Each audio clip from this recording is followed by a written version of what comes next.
देखिए, या तो भारत एक लोकतंत्र है या नहीं है। If your party wins elections in one state, you claim democracy has won, and if you lose, you cry democracy is dead. कि हरियाणा में इस तरह का अप्रत्याशित नतीजा आएगा, हम सब अचंभित हैं। ये अगर एक लाइन में इसको कहा जाए तो ये तंत्र की जीत है और लोकतंत्र की हार है। You can not eat your cake and have it to.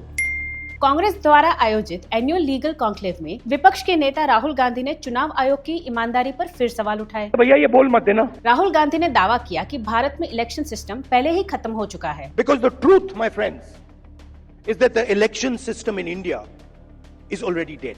उन्होंने दावा किया कि भारत के प्रधानमंत्री बहुत कम बहुमत से भारत के प्रधानमंत्री बने हैं। The Prime Minister of India is the Prime Minister of India with a very slim majority. और अगर 10-15 सीट की रिगिंग हुई होती तो वो आज भारत के प्रधानमंत्री नहीं होते। If 15 seats were rigged, he would not be the Prime Minister of India. He claimed that as many as 70, 80, 100 seats were rigged in the 2024 general elections. उन्होंने आगे कहा कि आने वाले दिनों में वो साबित कर देंगे कि कैसे लोकसभा चुनावों में रिगिंग हो सकती है, और रिगिंग हुई भी थी। He even accused the Election Commission of being compromised. मुझे लगता है कि राहुल गांधी मोदी सरकार पर उन सभी अपराधों का आरोप लगा रहे हैं जिनमें उनके अपने परिवार के सदस्य आरोपित या दोषी पाए गए हैं।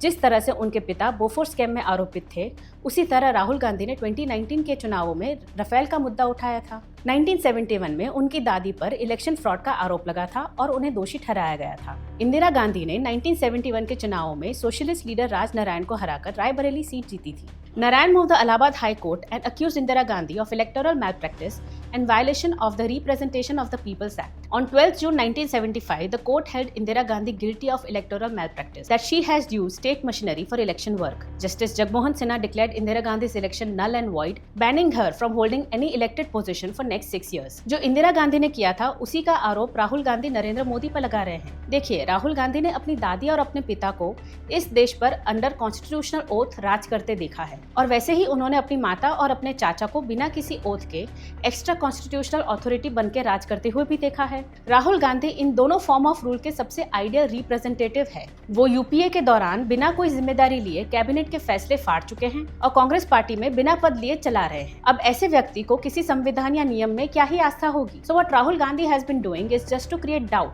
around the electoral process, which is the backbone of India's democracy. Why? Because he does not have the capabilities and skills to win elections. He wants the people to doubt the electoral process and not his capabilities as a leader. Rahul Gandhi is projecting his own family's crimes on the current dispensation in hopes that it will topple the Modi government.